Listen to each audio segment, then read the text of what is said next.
बोलो बद्री विशाल भगवान की जय, रामेश्वर भगवान की जय हो, द्वारकाधीश भगवान की जय हो, जगन्नाथ धाम की जय हो, जगन्नाथ भगवान की जय हो, श्री गोवर्धन नाथ की जय हो, गोवर्धन भगवान की जय हो, श्री गिरिराज जी महाराज की जय हो, बांके बिहारी लाल की जय हो, श्री हनुमान जी महाराज जी की जय हो। राम रमेति रामेति रमे रामे मनोरमे सहस्रनाम तत्तुल्यं श्री राम नाम वरानने आपदां परहर्तारं दातारां सर्वसंपदां लोकाभिरामं श्रीरामं भूयो भूयो नमाम्यहम्।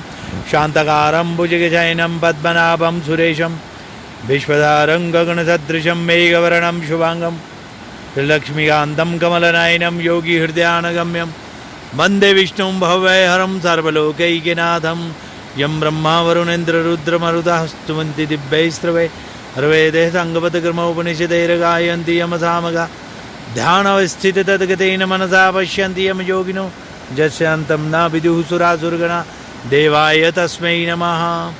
वंशी विभूषितकरानवनीरदावात् पीताम्बरादरुणबिम्बफलादरोष्ठात् पूर्णेन्दुसुन्दरमुखादरविन्दनेत्रात् कृष्णात् किमपि तत्त्वमहं न जाने। हे ठाकुर जी, आपके श्री चरणों में बारंबार प्रणाम। बद्री विशाल भगवान, मैं आपकी श्री चरणों में बारंबार प्रणाम करता हूँ सारे जगत के सभी प्राणियों की तरफ से, और सत्संग के माध्यम से सभी जितने भी श्रद्धालु जुड़े हैं सबकी तरफ से आपके श्री चरणों में हाजिरी लगाते हुए बारंबार दंडोत प्रणाम करते हैं और प्रार्थना करता हूँ कि हे भगवान, आपके श्री चरणों की भक्ति का दान मिले। हे प्रभु, सद्बुद्धि का दान मिले। भगवान बद्रीनाथ जी के कपाट अभी थोड़ी देर में खुलने वाले हैं। श्रीमान रावल जी जो मुख्य पुजारी जी हैं वो सभी लोग तैयार हैं। वेद पाठी जी, श्रीमान रावल जी, श्रीमान धर्माधिकारी जी, श्रीमान वेद पाठी जी और सभी श्रद्धालु जितने भी हैं वहाँ पर भगवान के सेवक सब भगवान की सेवा के लिए तत्पर खड़े हैं। वेद मंत्र उच्चारण हो रहे हैं और वेद मंत्रों की ध्वनि सुनाई देती है। भगवान श्री हरि के श्री चरणों में खड़े होकर के वहाँ से जो वहाँ पर हाजिरी लगाते हैं उनका आनंद का वर्णन करना बड़ा मुश्किल है। उनको कैसा अनुभव हो रहा होगा जो भगवान के श्री चरणों में वहाँ पर खड़े होकर के जब वेद मंत्रों की ध्वनि सुनते हैं और भगवान को जब उठाया जाता है तो उस वक्त इतना आनंद होता है, ऐसा लगता है कि वास्तव में हम वैकुंठ धाम में हैं। ये महसूस होता है, ये हृदय में इस प्रकार की भावनाएं उत्पन्न होती हैं कि अरे हम कहाँ थे, हम कहाँ थे, और आज हमें हमारे वास्तविक सत्य का परिचय हुआ है। बोलो बद्री विशाल भगवान की जय। हरिओम, जय बद्री विशाल। ऐसे ही वो जो रथी है, जो अंतरात्मा है, वो परमपिता परमेश्वर को मिल सकती है और सारथी बाहर, सारथी अंदर नहीं जा सकता, फिर उसकी बुद्धि की अंदर वहाँ पर पहुँच ही नहीं है। तो इसीलिए ये मन, ये इंद्रियां और ये इस तरह का जो हमारा सारथी भी है, अगर सही में देखा जाए तो ये सहयोगी तो जरूर हुए हमारे को उस अंतर आत्मा की, हमारे उस दिव्य परमात्मा के लोक की, उस दिव्य लोक की यात्रा में ये सहयोगी हैं, ये साधन हैं। साधन धाम मोक्ष कर द्वारा, उस मोक्ष के द्वार तक अंतःपुर जो भगवान का महल है वो वहां तक तो पहुंचा सकते हैं, लेकिन उसके बाद फिर अंदर जाना रथी को ही पड़ता है, आत्मा को ही पड़ता है। वही जाएगी और कोई नहीं जा सकता।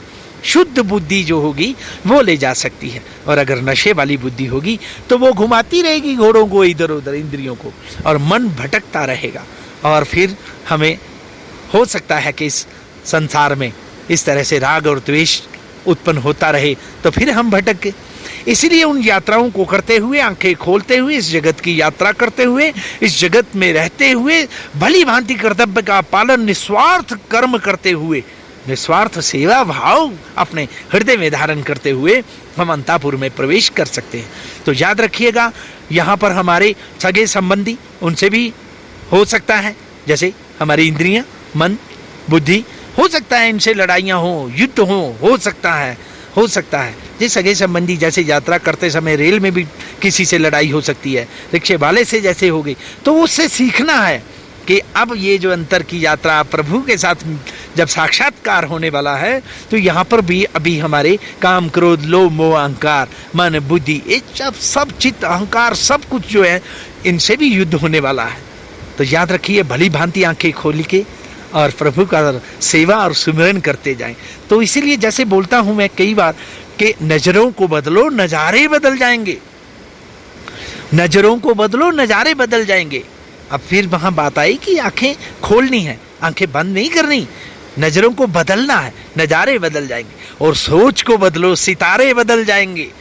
और किस्तियों को बदलने की जरूरत नहीं है, दिशा को बदलो, किनारे बदल जाएंगे। इसी जगत में रहना है। यहाँ कोई बलकल वस्त्र नहीं पहनने की जरूरत पड़ेगी, कोई जटाई नहीं रखनी, कोई कुछ नहीं। बस आपको अपनी दिशा थोड़ी सी चेंज करनी है और नौका वही रखनी है। रहना संसार में ही है, इसी शरीर में से, इसी जगत में से सारे कर्म कर्तव्य का पालन करते हुए बस उस कोने में से जाने के बजाय दूसरे कोने में जहां जाना है, बस उस नाव का मुख उस तरफ करना है, उसकी दिशा उस तरफ करनी है। नाव नहीं बदलनी, कोई कुछ नहीं करना। बस आप अपने आंखें खोलें, इस जगत को देखें। बहुत खूबसूरत है, परमात्मा की रचना है। परमात्मा के सर्व विधान मंगलमय होते हैं, इसलिए मंगलमय विधान को नमस्कार करते हुए भगवान श्री हरि के श्री चरणों में बारंबार अपनी श्रद्धा, विश्वास और प्रेम के साथ हाजिरी लगाते हुए बलभद्री विशाल भगवान की जय, यही मंगल कामना करते हुए सबके लिए सर्वे भवन्तु सुखिना की कामना करते हुए आप सबकी मनोकामना पूर्ण हो, भगवान की श्री चरणों में अनन्य भक्ति का दान मिले और सद्बुद्धि का दान मिले। बोलो बद्री विशाल भगवान की जय। बस आज इतना ही। राम राम। जय बद्री विशाल, जय बद्री विशाल।